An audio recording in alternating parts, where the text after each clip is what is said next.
My name is Diana Grace Ayer Cajo, age 21 years old.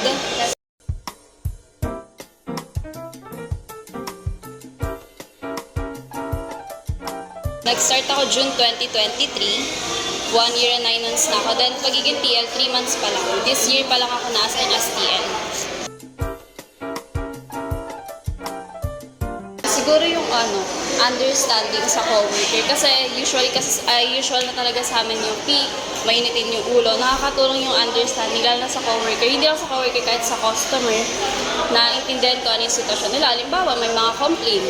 So, paano namin sila tinitik, understanding, tapos para mag-give din ng solution. So, yun. Sa coworker naman, syempre may iba't ibang sitwasyon kasi sa amin eh. Kunwari, may mga mali, o kaya, kunwari, mga late, usual, ganyan. Understanding sa kung saan, kunwari, galing sa school, alam mo yun, para hindi sila, kumbaga na, discourage pumasok every time, di ba? Kasi ayoko makita nila ako na ewan ko, alam ni Alexa. Ayoko nila ako makita na lagi mainit yung ulo, gano'n. O kaya kapag lalapitan, galit, gano'n. Ayoko nang gano'n talaga. Pero ewan ko, may times din na nagagalit, pero hindi palagi. Like, nakakatulong siya para malesen yung times na, ayun, mainit yung ulo.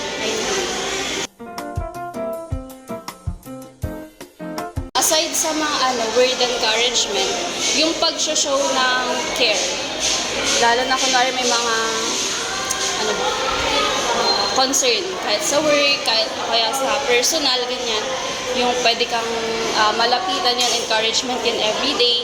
Tapos, yung, kunwari, kasi usual kasi sa amin, di pala, mostly sa amin, student. Then, pagod, so, pag, kunwari, galing sa school, o kaya from work, tapos pupunta ng school, so, na talaga, matik na talaga na mga pagod, mostly sa mga, mag-i-in pa lang, ganyan.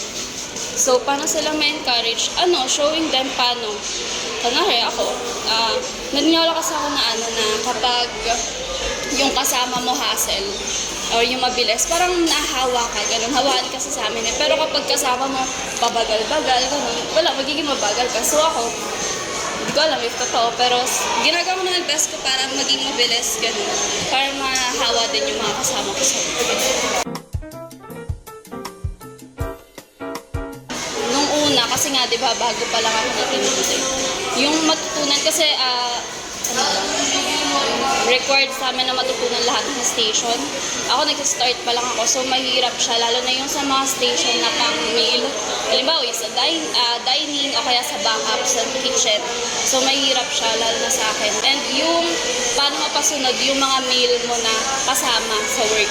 Kasi ang hirap, parang yung tingin kasi, hindi naman sa amin pero parang general na paningin pag sa babae, like sa work. Pero hindi naman dito.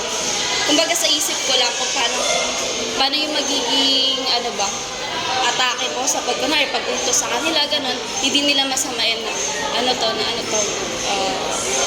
tawag din yung parang palautos, ganyan. Ayun, pag peak, usual talaga yung difficult situation, lalo pag sa customer. Kunwari, may mga complaints sila, paano namin sila hinahandle sa akin. Paano ko siya hinahandle is yung pagiging kalmado. Kasi kapag kalmado ka, doon ka lang makakaisip ng solusyon eh. Yung customer naman, yun nasabi ko rin kanina, yung understanding, yung natutunan ko. Then, pag-handle ng is yung pagiging calm, kasi doon ka lang makakaisip ng solusyon. Tapos, yung customer naman, hindi sila nagko-complain nang wala lang. Ibig sabihin, meron silang dahilan. So, kailangan ko silang intindihin para makaisip din ng solusyon. Kasi yung customer, hindi naman sila nagko-complain para lang, mapalabas lang. Gusto nila ng solusyon kung ano yung gagawin namin. Setting priorities talaga. Naalam ko kung ano yung una ko. Halimbawa ako, ang prior ko talaga is study, next yung work, then last na yung personal life. So, kasi dito sa amin, naiintindihan naman yung study eh. Kunwari, inaalaw naman yung working student, saka yung ina-align din yung school schedule.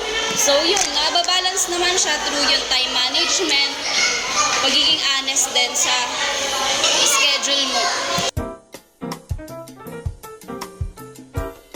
Ako hindi pa ako TL nun, pero sobrang proud ko kasi kasama din ako nun nung time na nag-audit kami. Kasi sa amin yearly, meron siyang audit. Parang tinetest if yung store ba na to is may grade din, A, B, and C, ganyan.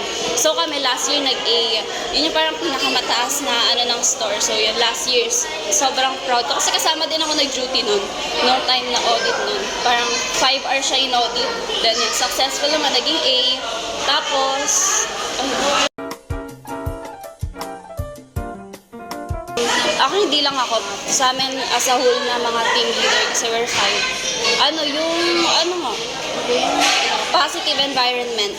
Kasi sa positive environment, nandun nakapaloob na yung patience, yung understanding sa mga kasama at saka sa customer. Kasi parang mas mahirap kasi magtrabaho kapag yung yung papasukan mong work negative, ganyan. Parang lalong nakaka-discourage ka. So, yung parang mas namin yung goal, yun yung isa naming strategy, which is yung pagiging positive na.